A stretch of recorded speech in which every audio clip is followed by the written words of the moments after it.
Antes da gente entrar propriamente na Bíblia, em todos os textos que nós vamos ler, eu gostaria de fazer uma breve oração. Vocês podem ficar assim como estão, e eu vou entregar minha vida nas mãos de Deus. Santo Deus, soberano do universo, louvado, glorificado e exaltado seja o teu nome, Senhor. Por favor, Pai, tenha misericórdia de nós, perdoe os nossos pecados, sonda o nosso coração e derrame o teu Espírito de maneira abundante, ó Deus, para que nós saiamos daqui transformados, reavivados no poder do Espírito Santo. Preparados, ó Pai, para pregar, ó Deus, o alto clamor que o Senhor tanto quer, ó Pai, manifestar aqui na terra. Somos pecadores, Senhor, eu sou pó, mas eu peço por misericórdia que o Senhor tome os meus lábios, a mente de cada um e enche esse lugar dos anjos magníficos do Senhor. Em nome de Jesus oramos e lhe agradecemos no santo e sagrado nome de Cristo Jesus. Amém. Então vamos lá. Eu não sei se vocês conhecem, aqui está o título, esses homens aqui, ou se sabem qual é a posição deles dentro da igreja adventista. Sabe qual que é? O cargo que eles exerceram ou exercem na igreja? Os presidentes. Então todos esses daqui, eu deixei praticamente de uma forma cronológica, são os presidentes da nossa associação geral. E um deles, eu gostaria de destacar, é esse aqui, Robert Pearson. Robert Pearson, ele, no seu último congresso ali, anual, onde tinha líderes do mundo inteiro, ele deixou uma fala muito significativa para nós. E eu gostaria de ler essa fala como introdução. Está nesse jornal aqui, quem quiser também depois eu disponibilizo. Está no site da igreja. E eu traduzi, e diz assim, vocês podem acompanhar aí na tela. Esta será a última vez que me apresentarei no meu atual cargo perante os líderes mundiais, da minha igreja, a vossa igreja, a nossa igreja, e tenho algumas palavras para vos deixar. Tomo os meus pensamentos a partir de algo que o irmão e a irmã Ralph Neal escreveram, descrevendo como tipicamente uma seita evolui para uma igreja. A igreja adventista do sétimo dia, ela é caracterizada como uma seita por algumas pessoas. Acredito que nós temos doutrinas deturpadas da palavra de Deus, que não estão fundamentadas. E aqui então ele vai mostrar como que uma igreja que tem um povo que tem essa característica, embora nós não a queremos, pode então se parecer com uma igreja comum. E ele vai falar. Eles dizem que uma seita é muitas vezes iniciada por um líder carismático, com um tremendo empenho e comprometimento. Geralmente é abraçado pelos pobres, os ricos perderiam muito juntando-se a ele, já que é impopular. Tem crenças definidas, com firmeza, e mantidas por membros zelosos. Cada membro toma uma decisão pessoal de se juntar a ele, e sabe no que ele acredita. Há pouca organização ou propriedade e poucos edifícios. O grupo tem padrões e controles rígidos de comportamento. É um pouquinho grande o texto, mas eu peço paciência para os irmãos. E então passa para a segunda geração. Então ele está falando aqui das gerações, quando começa um movimento. No começo ele tem firmeza, posições definidas. Cada pessoa que se junta entende por que está se juntando com aquele grupo. E aí então vai para a segunda geração. Então se passa para a segunda geração. Com o crescimento surge a necessidade de organização e construção. Com o aumento da prosperidade e perseguição, a perseguição começa a diminuir. As crianças nascidas no movimento não precisam tomar decisões pessoais para participar. Elas não sabem necessariamente em que acreditam. Elas não precisam defender suas próprias posições. Essas posições foram elaboradas por elas. Então, pessoas que já nascem dentro de um movimento, às vezes ela nem sabe qual é o significado de fazer parte daquele povo. Porque ela já surgiu ali. Ela não precisou defender a mensagem. Não, as doutrinas já estavam tudo pronto. E aqui então ele está destacando a segunda geração. Vamos avançar. Na terceira geração, a organização se desenvolve e instituições são estabelecidas. É vista a necessidade de as escolas passarem adiante a fé dos pais. Faculdades são estabelecidas. Os membros têm que ser exortados a viver de acordo com os padrões, enquanto os mesmos Ao mesmo tempo, os padrões dos membros estão sendo reduzidos. E aí ele continua. O zelo missionário esfria. Líderes estudam métodos de propagação de sua fé, às vezes empregando recompensas externas como motivação para o serviço pelos membros. Os jovens questionam por que eles são diferentes dos outros e se casam com aqueles que não são da onde? Da sua fé. Não é pecado construir escola. Não, Deus deu a mensagem da educação em 1872. É necessário ter hospitais. Porém, a igreja ela começa a crescer, o movimento começa a crescer. E a identidade pode ir se perdendo. Pode ir se perdendo. E aí acontece isso daqui. Os jovens questionam porque eles são diferentes e acabam casando com quem não é do quê? Da nossa fé. E é um risco terrível, queridos. É um risco terrível. E aí então ele vai dar a última geração e nós já vamos entrar nos textos bíblicos. Na quarta geração, há muitos instrumentos, o número de administradores aumenta, enquanto o número de trabalhadores no nível básico se torna proporcionalmente menor. Grandes concílios da igreja são realizados para definir a doutrina, mais escolas, universidades e seminários são estabelecidos. Há um reexame de posições e modernização de métodos. Atenção é dada à cultura contemporânea. Isso tem acontecido muito. Com interesses pelas artes, música, arquitetura, literatura, o movimento procura tornar-se relevante para a sociedade contemporânea, envolvendo-se com causas populares. Os serviços se tornam formais, o grupo goza de completa aceitação pelo mundo. A seita se tornou uma igreja. Queridos, para nós sermos identificados como uma igreja, isso não significa que nós temos que vender os valores de quando surgiu esse movimento, os princípios de quando surgiu esse movimento. E ainda que nos chamem de seita, que nós venhamos avançar, mas venhamos defender a palavra de Deus. Amém? Não venhamos vender os valores por causa da cultura. O diabo ele faz uma separação da sociedade. Então você tem um grupo que luta por causas homossexuais, LGBT, aí outras questões de racismo, outras questões de feminismo, outras questões, eu não sei quais mais vão desenvolver. Não que essas necessidades não sejam, devem ser alcançadas, mas a Bíblia diz que só tem salvação para um tipo de pessoa, pecador. Tem branco que é pecador? Tem ou não tem? Tem negro que é pecador? Tem ou não tem? Tem asiático? Tem homossexual? Tem hétero? Tem. Mas o diabo ele separa. E às vezes a gente vai levado pelo vento, defendendo causas sociais, quando a nossa causa maior é a causa do céu. É o sacrifício de Cristo, é a salvação de Deus, é o caráter do eterno que está sendo colocado em prova. Amém? Aí ele vai terminar. Essas palavras são extraordinárias. Ele diz assim: irmãos e irmãs, isso nunca deve acontecer com a igreja adventista do sétimo dia. Isso não acontecerá com a igreja adventista do sétimo dia. Essa não é apenas uma outra igreja, é a igreja de Deus. Ela é a igreja de Deus, queridos. É o baluarte da verdade, é a agência de Deus aqui na terra, como diz a serva do Senhor. Peço que você... Ainda não, nós vamos, se você quiser abrir a sua Bíblia, no livro de Timóteo, Paulo ali, ele falando então com o seu servo ali, um servo de Deus também, Timóteo, 1 Timóteo capítulo 3, versículo 14 e versículo 15, ele diz assim: escrevo-te estas coisas, esperando ir ver-te bem depressa, mas se tardar, para que saibais como convém andar na casa de Deus, que é a igreja do Deus vivo, a coluna e firmeza do quê? Da verdade. Então a igreja de Deus, ela é a coluna da verdade. E aí, com certeza você já ouviu alguém dizendo assim, não é placa de igreja que vai levar a gente para o céu. Já ouviu isso? Eu tive uma experiência incrível, queridos, incrível.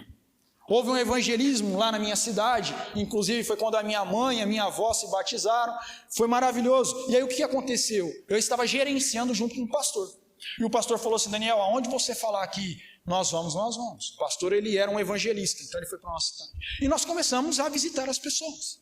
Chegamos na casa de um irmão, e aí quando nós chegamos lá, o pai dele interrogou o pastor, o pai dele era de uma outra denominação, e disse assim para o pastor: olha pastor, Deus é amor, nós estamos tudo junto, não é placa que vai salvar ninguém.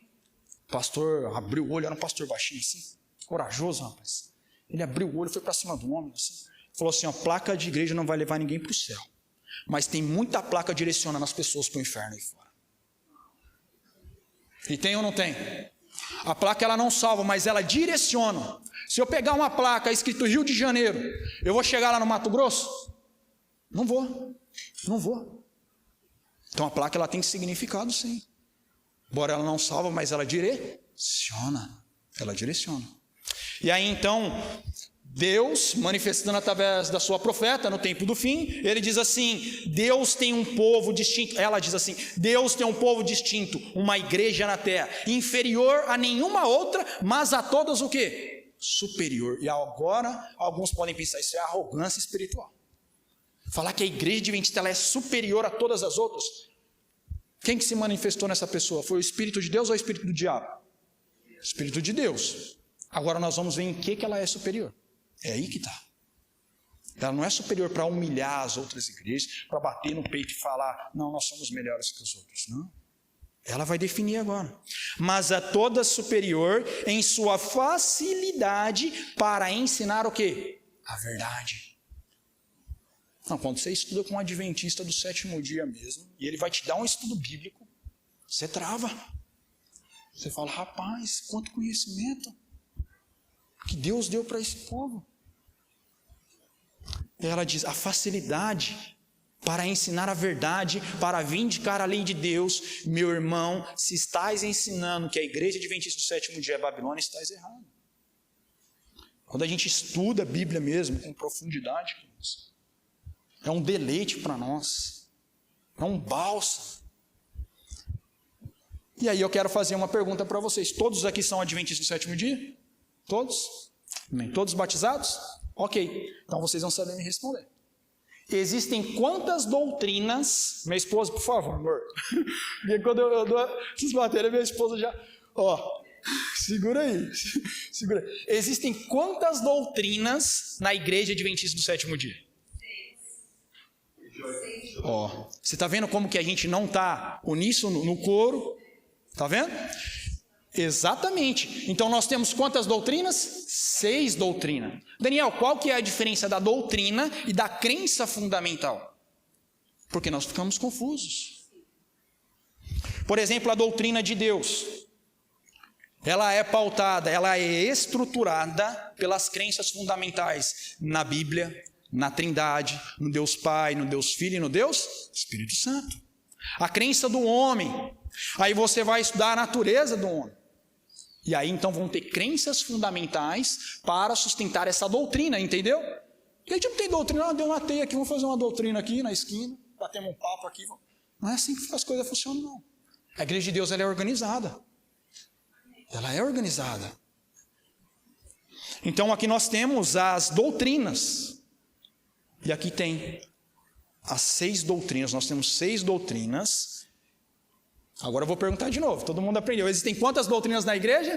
6. E aqui, se vocês quiserem anotar, pode ficar à vontade. Sei que a gente não tem tanto tempo, mas é possível nós fazermos algumas anotações. Então, 6 doutrinas. Queridos, esse tema é um tema de uma semana.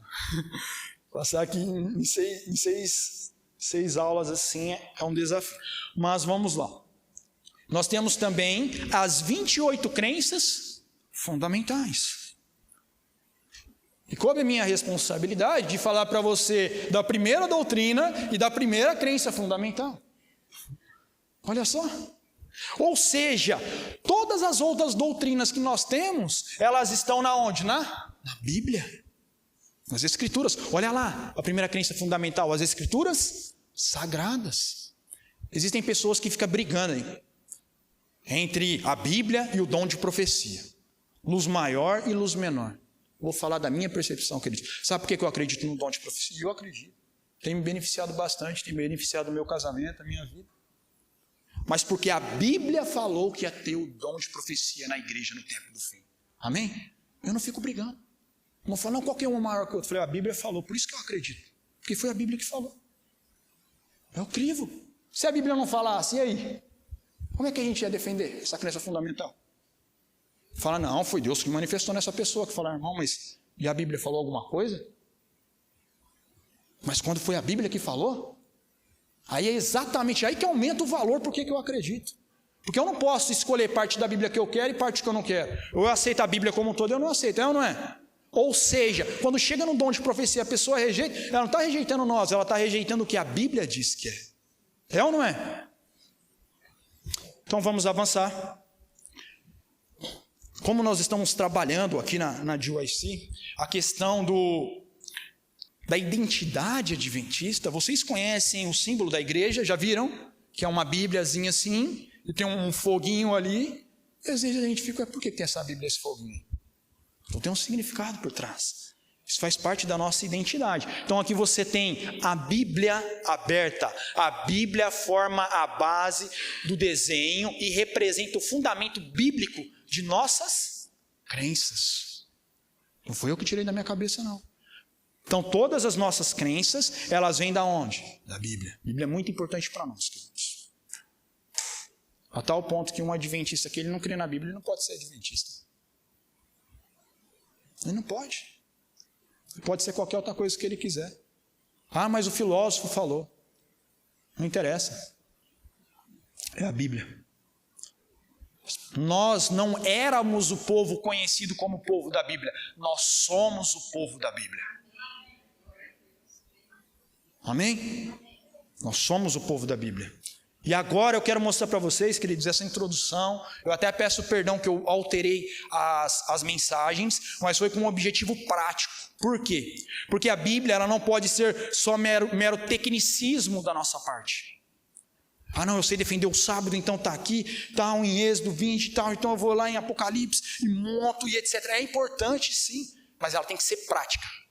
Ela tem que mudar a conduta, a realidade, os passos da pessoa aqui na Terra. É isso. Pelo poder de Deus, queridos. Não é, em algum outro momento eu falo do meu testemunho, mas eu era uma pessoa que usava droga. Eu tenho 25 a 30% do meu corpo tatuado. E eu não acredito que a tatuagem, Deus permite ela. Não.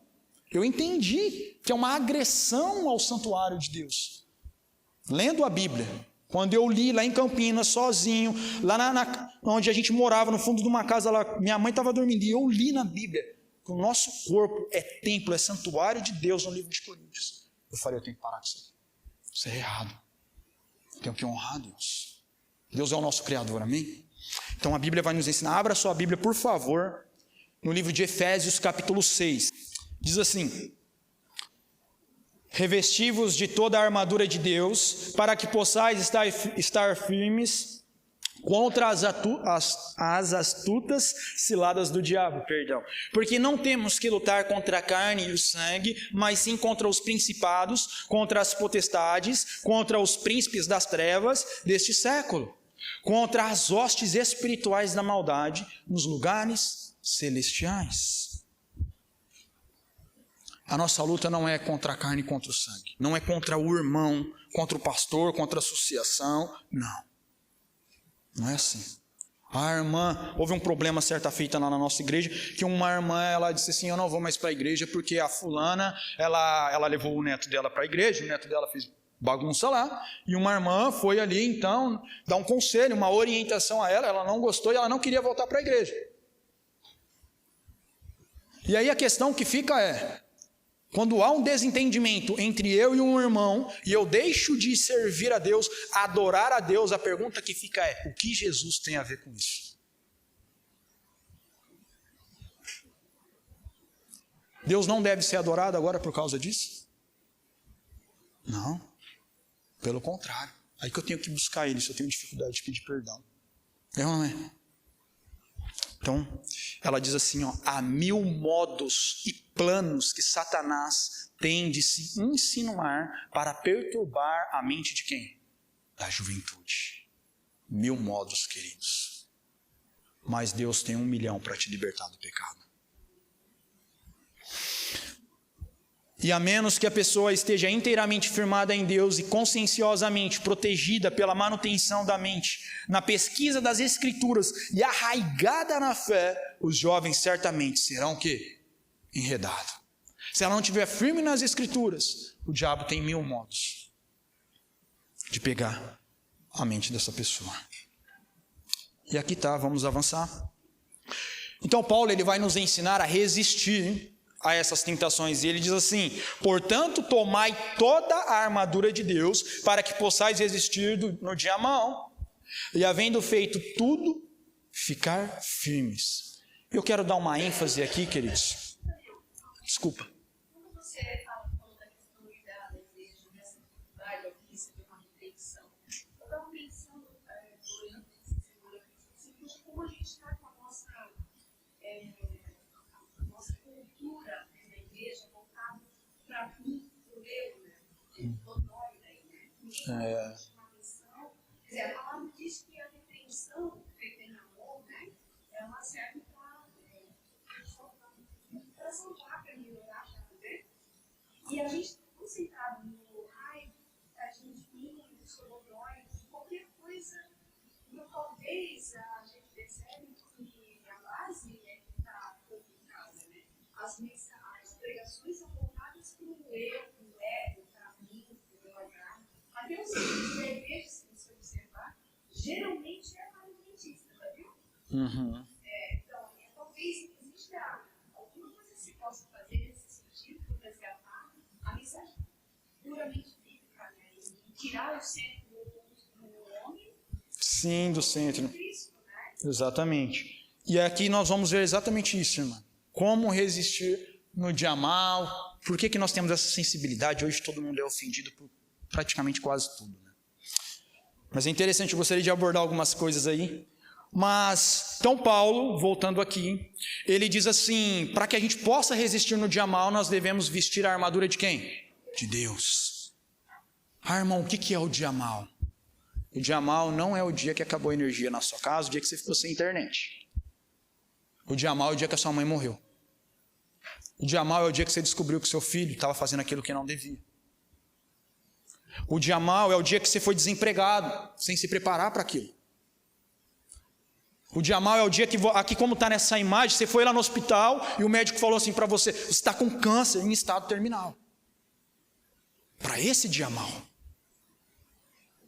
Porque esse dia mau, queridos, uma hora ou outra ele chega. Ele chega para nós. Como resistir nesse dia mau? O dia que eu descobri que eu fui traído no meu casamento há tantos anos, que eu não sabia. Um dia mau. Um dia complicado. Um dia que parece que as trevas se levantaram e veio todos os demônios atrás de vocês, em nome de Jesus. Senhor, socorro, me acode. É para esse dia mau. Nesse dia eu tenho que estar de que forma? Com a armadura de quem? A armadura de Deus. Porque se eu tiver com a armadura de Deus, no dia mau, nenhuma cilada do diabo vai me levar. A esperança, as pessoas falam assim, né? Tudo na vida tem jeito, menos para a morte. Eu falo, opa, aqui não. Aqui não. O Deus que nós cremos, Ele prometeu, e não só prometeu, como Ele vivenciou na sua própria vida, Jesus Cristo, a ressurreição. Foi ou não foi? Foi. E assim como Ele ressuscitou, nós todos, se dormiremos no pó, antes da volta gloriosa de Jesus, nós ressuscitaremos em nome de Jesus. Amém? Nós vamos ressuscitar. E vamos ser mais bonitos ainda. Que bênção, né? Uma fala assim, não, é que o irmão aí não tem uma aparência muito legal. Eu falo, querida, é porque o pecado deu uma estragada, mas daqui a pouco Jesus está voltando, tudo vai ficar maravilhoso de novo. Eu também faço alguns poemas às vezes, né? Não vou citar nenhum poema aqui nessa palestra que estamos passando, mas algumas frases me veio à mente, eu deixei essa frase aqui para nós levarmos para a vida. O que importa não é o tamanho da tua crise, e sim qual é o tamanho do teu Cristo. Será que a tua crise é maior do que o teu Cristo? Será que o teu Cristo é um Cristo apequenado? Ah, não? Ou será que o teu Cristo é o Todo-Poderoso? Que a oração com fé pode mexer o braço do onipotente, diz a serva do Senhor. Amém? Olha, que maravilhoso, irmãos. Maravilhoso. Então vamos lá, vamos avançar, vamos vestir essa armadura. Por que Paulo ele vai usar a questão da armadura? Já me esquecendo de um detalhe importante. Paulo ele tinha essa característica. Como um servo de Jesus, ele olhava a sua realidade e dali ele tirava lições. E ele, ao contemplar a armadura do soldado romano, ele falou, opa, claro, guiado pelo Espírito de Deus, falou, o cristão ele também tem uma armadura. Porque o soldado, quando ele vai para a guerra, ele vai despreparado, irmãos. Igual a gente fala aqui no Brasil, né? Ele vai no mano a mano, no soco. Não é nada. Ele vai para a guerra, ele vai com espada e com canhão, é ou não é? É tanque, o negócio ele vai mesmo para a batalha. E nós somos assim também, nós estamos num grande conflito, nós estamos em uma guerra, é ou não é? E a gente tem que ter sangue no olho, e o sangue tem que ser o sangue de Jesus. Amém? Nossa, eu sou um pouco animado assim mesmo. Até na hora que a gente começou aqui, o pessoal falou que colocar uma linha aí, senão o Daniel vai ficar andando. Então a gente tem que ter esse sangue de Jesus no olho, queridos. Então diz assim a palavra de Deus, estáis, pois, firmes, tendo cingido os vossos lombos com a verdade, e vestida a couraça do quê? Da justiça. É a justiça de Cristo. Sem a justiça de Jesus não dá. Não dá. Quando Deus ele vai nos julgar, ele não vai olhar para o Daniel e falar, o Daniel, ele é bonzinho. É aquele papo, né? Eu só tomo minha cerveja, já ouviu isso? Sou uma pessoa boa, pago minhas contas. Coitado. Como diz lá em Laodiceia, não sabe que é miserável, desgraçado, cego e nu. É isso que eu sou, queridos. Mas Jesus ele vem com a sua justiça. Né? Ele nos lava, claro, com o Espírito Santo. E aí ele vem com a justiça de Cristo. E a justiça de Jesus, ela é perfeita ou não é? Perfeitíssima. Teada com as linhas do céu, o fio dourado. Essas são as vestes de Jesus. Então a gente tem que ter a couraça. E a couraça tem que estar firme com ela aqui. Para dar segurança. Para quando vier o ataque, eu tenho que estar firme com a couraça. E aí então ele vai avançar. Estais, pois, firmes, tendo cingido-vos os vossos lombos com a verdade, vestida a couraça da justiça. Olha que interessante. Que o mesmo livro de Efésios diz assim: não deis lugar a quem? Ao diabo. Já ouviu aquela história que o irmão lá, ele se converteu, tudo, feliz da vida, cânticos dentro da casa dele. É uma alegoria. Satanás bateu palma lá na casa dele. Falou, eu quero entrar aí. Falou, não, aqui você não vai entrar não. Falou, não, vocês estão cantando, estão felizes todo dia. Quando você sai da sua casa, eu dou provação, empecilho, no trabalho, pessoas te enchendo, te perseguindo. E eu estou vendo que não está adiantando, então eu quero entrar dentro da sua casa. Falou, não, aqui você não vai entrar não. Por quê? Porque aqui é tudo de Deus. Falou, não, eu quero tudo não. Falou, não, eu só quero um prego. Colocar um prego na parede lá, me dá só um preguinho. E aí a gente corre o risco. Se eu der uma brechinha, um prego, Satanás vai e coloca qualquer carniça que ele quiser lá dentro da minha casa. É ou não é? Então a gente tem que estar preparado para a guerra. Não deis lugar a quem? Ao diabo. Tem que ter a couraça da justiça. Porque se não tiver, qualquer brechinha que a gente der, a gente toma uma espadada. Toma uma flecha de longe. É quando você fala, nossa, eu não pensei nisso. E aí foi na onde a gente pecamos, erramos, não fizemos o culto pela manhã e pela tarde. Ainda assim nós temos batalha, temos ou não temos? Temos, fazendo o culto pela manhã e pela tarde.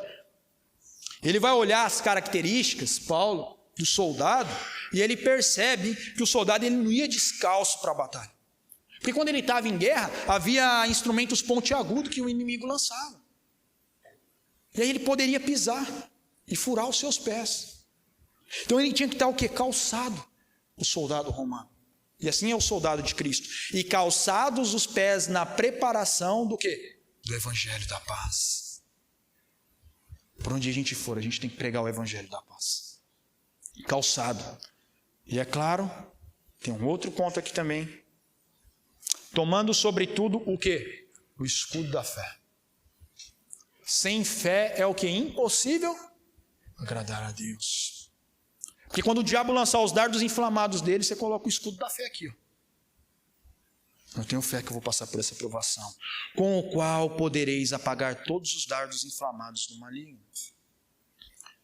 Queridos, a Bíblia, a fé na Bíblia, a Bíblia ela não está presa a circunstâncias. Deus falou, Ele vai cumprir. Eu digo isso, eu falo para as pessoas, eu falo assim, pode cair granizo, pode o sol esquentar, pode chover, pode acontecer o que for. A palavra de Deus ela vai se cumprir. Ela não é circunstancial. Quando Deus fala que Ele vai arrancar o nosso coração de pedra e colocar um coração de carne, isso se cumpre na nossa vida, sim ou não? Eu tenho que acreditar. A minha palavra é circunstancial. Posso prometer para vocês um bolo aqui, falar, amanhã vai todo mundo lá na frente da igreja que eu vou dar um bolo. Chegar lá, cadê o bolo? Falar, choveu, furou o pneu do carro, eu não consegui. Deus é diferente. Deus é diferente. Deve-se explicar bem como exercer a fé. Para toda promessa de Deus, ao quê? Condições. Isso aqui é muito sério. Deus prometeu, mas Ele também colocou o quê? Condições. Para cada promessa dele há condições. Não dá. Está no Refletindo a Cristo. Estou com o olho no horário aqui, só tenho 10 minutos, mas vamos lá. Tomai também o capacete da salvação e a espada do Espírito, que é o quê? A palavra de Deus. Vamos primeiro para o capacete da salvação. Sem o capacete, hoje isso daqui tem entrado na nossa cabeça, tem ou não tem? Sim. E muitas vezes tem causado coisas ruins. É difícil alguém que tem habilidade para ter uma rede social. Eu não tenho uma rede social particular. Nós temos uma rede social por conta do ministério. Inclusive até uma irmã, né? Inclusive ela está aqui, a Nathalie, ela que administra essa página lá para nós. E vai lá e coloca as mensagens também e já sai correndo. Sabe por quê? Porque o Instagram está estragando muita gente, tá ou não está? Às vezes eu falo assim que o Instagram está estragando muita gente. É isso que ele está fazendo. Porque você entra ali, é sensualidade em tudo, qualquer foto. Homem, mulher, tudo. E é terrível, é perigoso. E aí a gente pauta os nossos valores de acordo com as nossas curtidas. Se não me deu coraçãozinho é porque não me ama. Mas vamos lá. Então a verdade, eu não sei se você percebeu, mas todos os instrumentos até aqui apresentados são instrumentos da defesa do soldado na guerra. É o escudo, é a couraça, é o cinto, é as botas, perceberam isso? É tudo da defesa. Todas as partes são parte de defesa. E agora nós vamos para a parte de ataque. Porque um soldado ele não vai só para se defender na guerra, ele também vai para atacar. Vai ou não vai? Sim, nós vamos para atacar. Qual que é a parte de ataque? Edificai um muro de passagens bíblicas ao vosso redor, e vereis que o mundo não poderá fazer o quê? Demoli-lo. Se você tiver vários textos da palavra de Deus na tua cabeça, queridos, o mundo não vai poder demoli-lo. Não vai. Por isso que a Bíblia, ela é a palavra de Deus, ela não só contém, ela é suficiente para nós. E eu quero te dizer algo, a Bíblia diz assim, João, capítulo 5, versículo 39. Examinai as Escrituras, porque vós cuidais ter nelas a vida eterna, e são elas que de mim testificam. Santifica-os na verdade, a tua palavra é o quê? A verdade. João 17, 17. João 7,38 diz assim: aquele que crê em mim, como diz as Escrituras, do seu interior fluirão rios de águas vivas. Seca-se a erva, cai-se a flor, mas a palavra do Senhor permanece. Isaías capítulo 40, versículo 8. Lâmpada para os meus pés é a tua, e luz para o meu. Salmo 119, qual que é o verso? Salmo 119, verso 105. No verso 104 diz assim: pelos teus mandamentos alcancei entendimento, por isso aborreço todo falso caminho. Escondi tua palavra no meu coração para não pecar contra ti. Salmo 119, verso 11. Achadas tuas palavras, logo as comi, as tuas palavras me foram gozo e alegria para o coração, pois pelo teu nome sou chamado, ó Senhor Deus dos exércitos. Jeremias capítulo 15, versículo 16. Imagine quando nós memorizamos essas palavras, queridos, nós não vamos falar na autoridade nossa. Eu sou um leigo dentro da igreja. Eu sou um jovem que estuda a Bíblia por si. Eu sou um leigo, um menino, não tenho curso nem nada. Eu era um usuário de droga que eu falei para vocês. Deus está me colocando aqui, eu não estou aqui na minha autoridade, estou na autoridade de Jesus. Amém? É no nome de Jesus, é a palavra de Jesus, não é a nossa. Então, quando a gente edifica esse muro, o diabo não entra. O diabo não entra. E aí, então, por que nós temos? Tomai também o capacete da salvação e a espada do Espírito, que é o quê? A palavra de Deus. Então, quando eu vou estudando a Bíblia de forma simples, nós vamos ver isso na continuidade do seminário. Eu sei que tem outras propostas aí, mas eu faço o apelo, fique, porque a partir da próxima palestra nós vamos entrar nas partes um pouco mais técnicas, entendendo a anatomia da Bíblia. E por que isso é importante? Olha isso. Grupo da USP estuda a mulher e o feminino nas Bíblias hebraicas, cristãs e na Cabala. Então hoje a academia, na parte científica, eles estão entrando no estudo da Bíblia. Daniel, isso não é bom? Eles não vão conhecer a Deus e etc. Parece, né, queridos? Só que o método que eles estão usando é perigoso demais.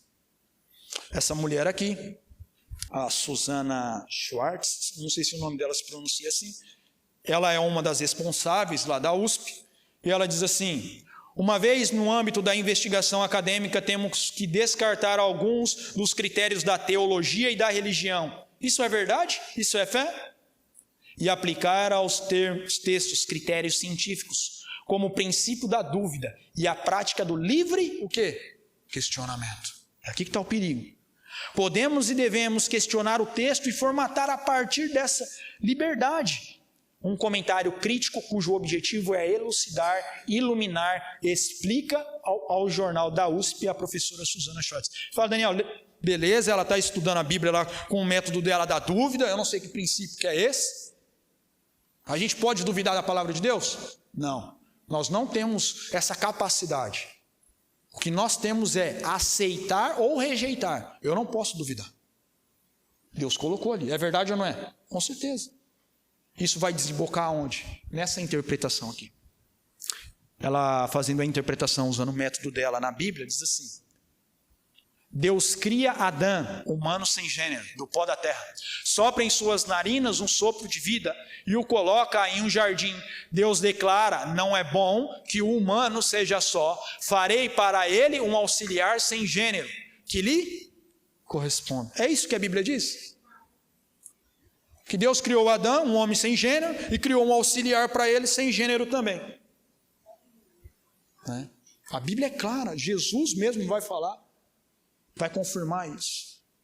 E por mim, querido, se essa mulher ela quer acreditar, ao invés de acreditar em Adão e Eva, quer acreditar em Adão e Ivo, responsabilidade é dela. Eu não tenho nada com isso. No dia do juízo final, ela vai ter que se responder por isso. O problema é quando um adventista do sétimo dia estuda com um método desse daqui, e ao invés de influenciar esse povo, ele é influenciado e vem para o nosso arraial querer ensinar isso. Isso é de Deus? Jamais. Jamais isso é de Deus. A alta crítica, a serva de Deus, ela diz bem claro, é vinho de Babilônia. A alta crítica, ela é vinho de Babilônia. Isso daqui é a retaliação da palavra de Deus.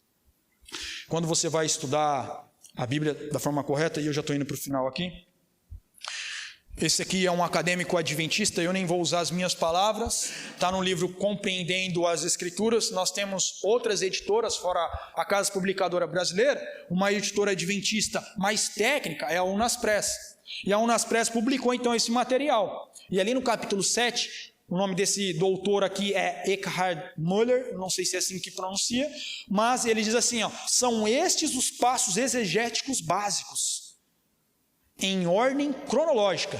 Primeiro, buscar a Deus em o quê? Oração. Primeiro, buscar a Deus em oração. Que ela descartou. Lembra que ela falou assim, não, vamos descartar os passos teológicos? Não fala nada de oração ali. Ler o texto. Usar a melhor versão possível. Traduzir o texto. Investigar o contexto. Analisar o texto. Fazer análise teológica. Aplicar o texto. Usar recursos. Tomar tempo. Não tem nada disso lá. Não tem nada disso lá. Então é um perigo, é um risco que nós corremos. Essas são as ideias estranhas que vieram, estão entrando no nosso meio, surgindo, mas Deus diz que embora essa igreja pareça que vai cair, ela não cairá. Quer tirar uma foto, irmão? Claro, fique à vontade.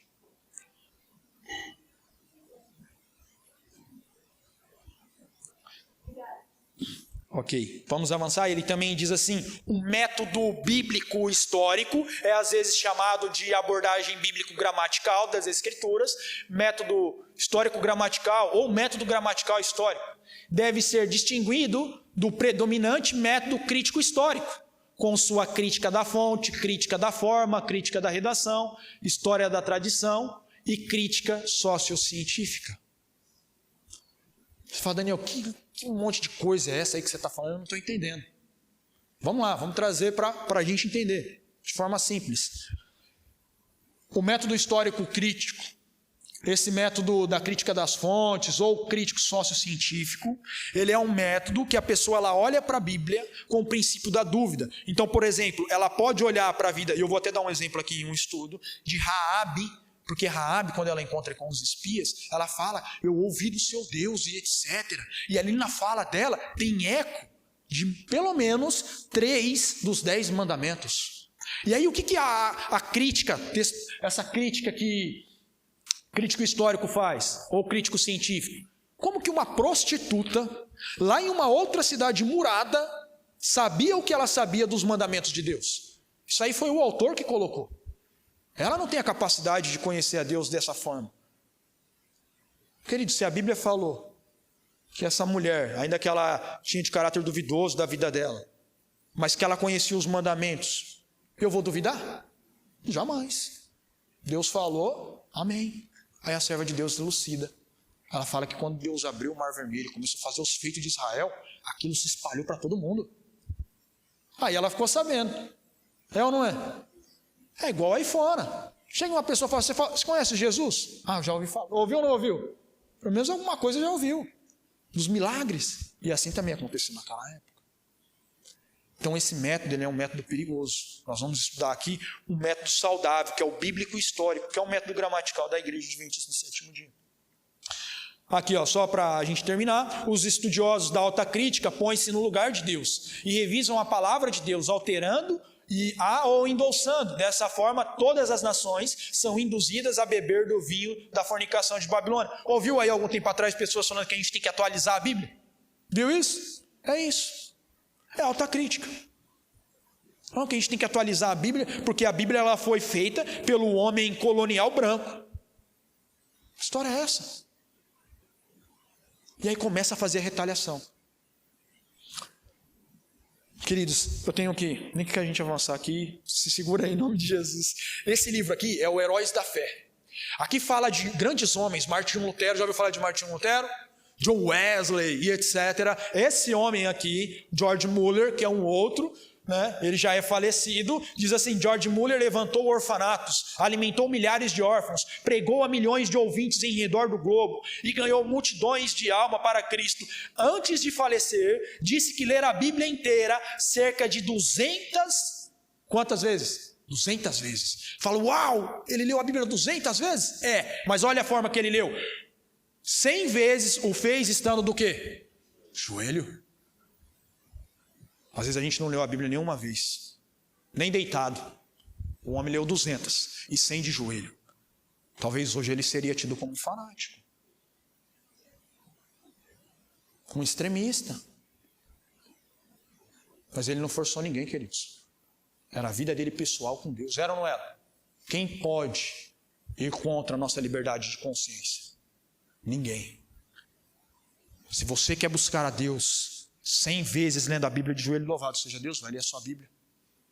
Amém? Amém. Amém. Glória a Deus. Está acabando? Tá. Então, aí você fala, Daniel, legal, esse homem aqui maravilhoso, a história dele é extraordinária, mas ele não é adventista do sétimo dia. Ah, é? Então vou mostrar para você um adventista do sétimo dia, que também fez algo semelhante. E não faz muito tempo não para falar, não, é porque o povo lá de antigamente, a mente deles era melhor. O alimento não era processado. Não, a gente começa a inventar as nossas defesas, é ou não é? Não tinha internet e tal. não tinha 5 filhos, não sei. Olha lá. Não me entendam mal, eu sei que a gente tem que cuidar dos nossos filhos e etc. Por favor. Mas assim, esse livro, se vocês estiverem aqui na última palestra, eu gosto muito, leia esse livro.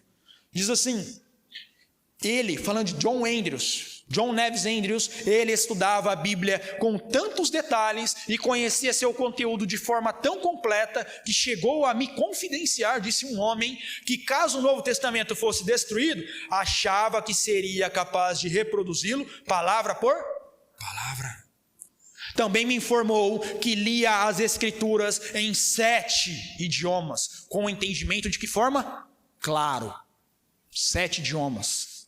Poderia reproduzir o Novo Testamento palavra por palavra.